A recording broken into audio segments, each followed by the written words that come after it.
Welcome back. We are back. Oh, it's been a week. Anyways, let's get this episode rolling. Or else you guys will never get it. You guys will actually never get it. We are back with week 10 and 11. There's a lot to cover.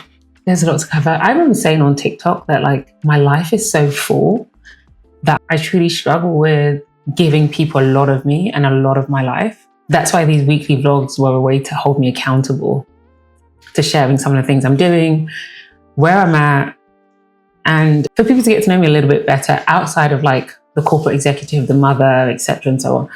I just wanted to allow for Black women to be seen rested and what truly getting to that place of rest looks like. So we're going to talk about the bare minimum. The bare minimum expectations. The most dangerous person is someone who resents you and acts like they don't. And I've been thinking about that a lot these past 2 weeks. 2 weeks packed into one episode because life is moving so fast.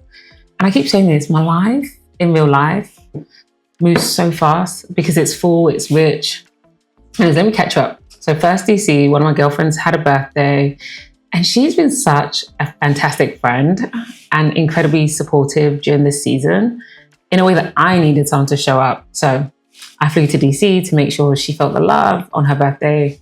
We had a games night. It just felt like community. It felt like home. And I'll be honest, it reminded me how much I miss that feeling of community, how much I adore LA. But the thing about LA is that it doesn't have the community feel that I like. It has my girls that I love down, but LA just doesn't have as much community, especially the Black community. And I can count who I adore on one hand.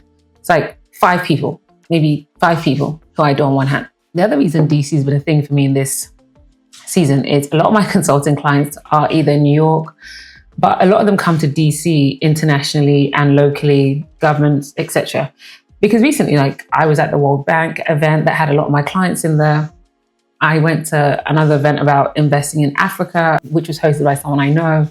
So again, it's if I choose to go down the government path or government route, when I come out of my sabbatical and I become a full-on consultant doing business strategy for governments, it kind of just makes sense. But that's kind of DC. And it also just saves me from international travel. And you guys know I travel a lot. And I've been trying to cut back on international travel. So being in DC would save me a lot of that international travel, which has been hard on my body. International travel is really hard on your body. Anyone who's a consultant or anyone who travels a lot will tell you how much the fun goes away over time. And that, for me, is part of the reason. So community, culture, Blackness, distance between London and Lagos, and just distance time zone wise. I'm not saying I'm moving to DC. I'm just saying DC is making a lot of sense. I just don't like the weather. But anyways, a friend of mine had me write out the perks of DC versus LA versus London versus Lagos. And that's probably its own episode. And I'll talk about the difference between these cities in another episode. Please remind me. And talk about cities, let's talk about Houston. So we went on a last second trip to Houston on a private jet. And here is how it all came together. A mutual friend called the birthday girl and was hey, what do you want for your birthday? And she said jokingly, hey, I've never been on a private jet. And for context, I've been on private jets for my clients, etc.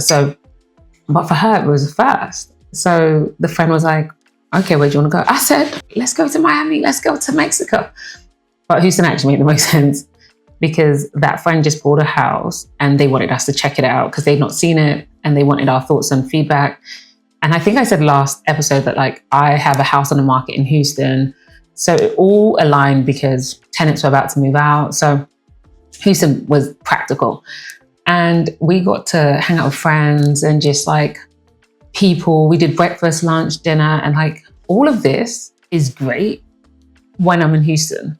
But I promise you, I was basically doing my TEDx prep the whole time. On the jet, I was doing TEDx preps. In the car rides, I was doing TEDx. And I know I need to be more consistent with rehearsing, but that's why y'all haven't heard from me, because I've been rehearsing round the clock for my TEDx. And one of my friends, and one of the reasons you guys haven't heard from me is because I've been locked in. I've been dealing with some things on the side, dealing with TEDx, dealing with selling the house. Like, I've just been doing a lot in the background, and I just kind of wanted no noise. I know how much I can handle. I've been telling you guys about burnout and what burnout does to Black women, and I don't want to keep burning out at the expense of my mental health. Like, I want to be here for my daughter. So yeah, that's one of the reasons you haven't heard from me. It's not because I don't want to speak to you guys or give you guys updates. It's literally because I've been locked in. But my TEDx was running in the background. Oh, speaking of TEDx, one of my friends wanted to be there for my TEDx, and they couldn't be there because they had a conflicting show. And they were so distraught about it, and genuinely so distraught. But they said something, and they were like, you deserve to be celebrated. And then proceeded to make plans on how to celebrate me. And truly, it's actually that simple to show up. It is that simple. And those words have been ringing in my ear ever since. Like, you deserve to be celebrated. The thing I keep noticing about everything, like flying across country for my friend, the mutual friend chartering a jet, my friend distraught about missing my TEDx, but still creating plans to celebrate me, games night and community. But like, this is what it looks like when people actually show up and love each other, right? And then we go to Houston, and you already know how I feel about Houston, and it's a whole story of its own. But this is what community looks like. This is what love looks like. The thing about Houston, and I've mentioned this in the previous episode, that I'm currently selling my home in Houston. But like, Houston is one of the most triggering places I've ever lived. I experienced postpartum in Houston, and I feel like that alone should say everything. And I experienced it pretty unsupported. I was working around the clock, planning a wedding. I was just working. I just felt like I was on my own, and it was hard to explain to anyone what was actually happening during that season. I'm working because I have to. My body was like tired and exhausted. My mind wasn't feeling right. And what's typically needed in that season, especially for women, or like me and my friends, what's needed is like love, affection, reassurance, peace, warmth. And that just wasn't my story, and that's okay. And I think it was a season of just like deep work. So the trip back, the birthday, the jet, me selling the Houston house, it kind of gave me a chance to be in Houston with like my people. And it's very different to like the Houston I lived in where I was in postpartum. And at one point on a weekend trip, my girlfriend was like, I understand why you don't like Houston, because if you don't have community, you will struggle. And I think that's true of any city. If you're not part of community, if you're not being shown love by your friends, your family, the people you care about, you are going to struggle, full stop, which is exactly what makes saying the rest of this episode out loud, because certain cities bring out the good in me, the bad in me, the ugly in me. And I'm just trying to figure out what city deserves me. Anyways, earlier that same week, I was basically studying for my TEDx, catching up with my friends, and everyone's in a different season. It's insane.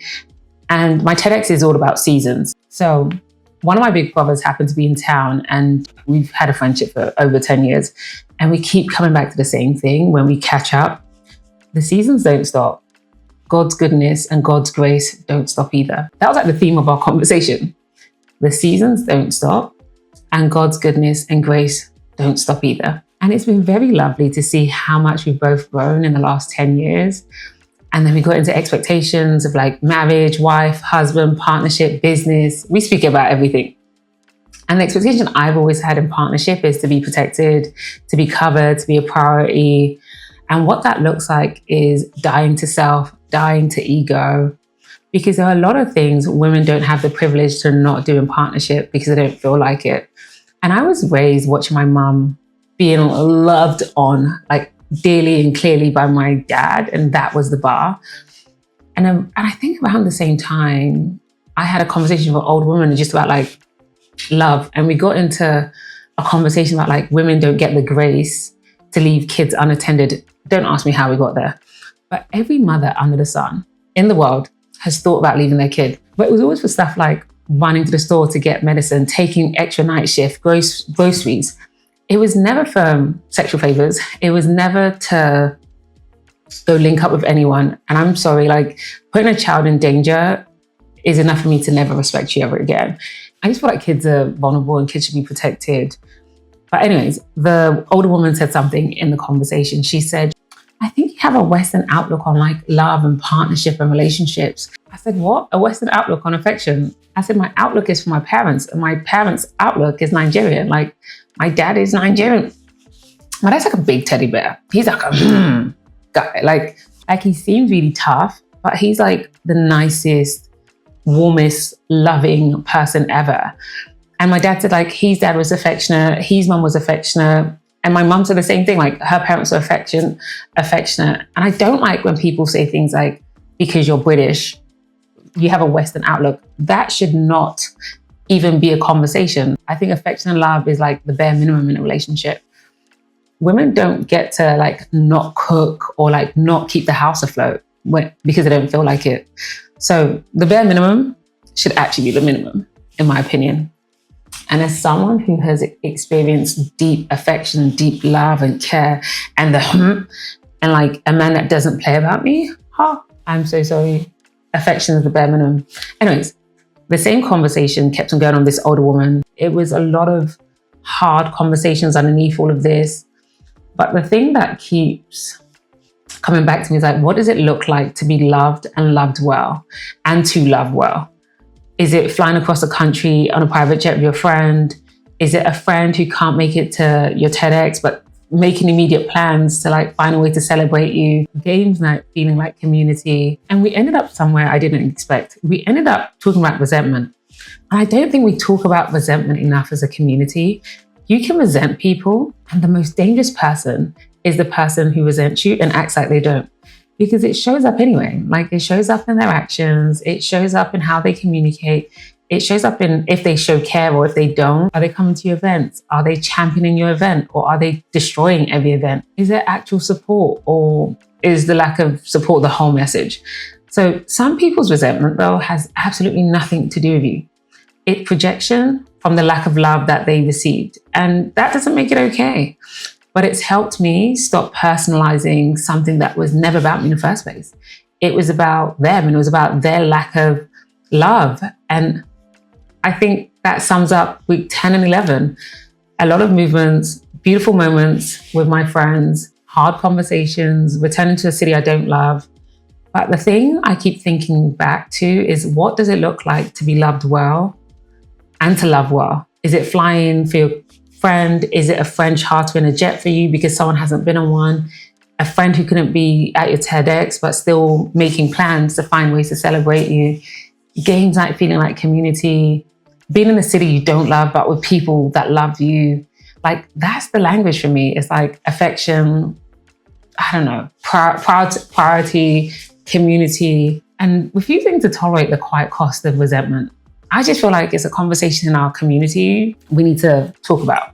What the bare minimum actually looks like. What does it cost us when community isn't there? So there's been a lot happening in the background, and I'm just hoping to get to the other side in a couple of weeks. So see you next week. Hang in there with me. We're here being uninterrupted as usual. That's all I can be, me.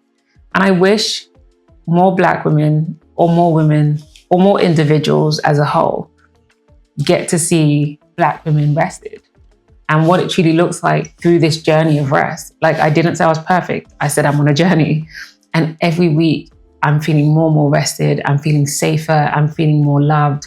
I'm being more loved. My girlfriend was like, I see you're glowing it. And I was just like, because I'm finally feeling rest, and I'm allowing you guys to love me. I'm allowing you guys to show up for me.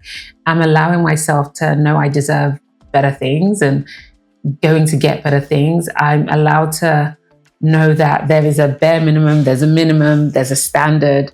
And if people are not making those things, then they don't gotta be in my life. Like, we can't be okay. Like, anyways, if you like the uninterrupted version of me and insights into my life, because I feel like this is the most insight you'll ever get into my life, if I'm being honest. Like, subscribe, share. And I hope you learned something about community, the silent cost of resentment, and finding the things that make you feel loved. All right, bye. See you next week.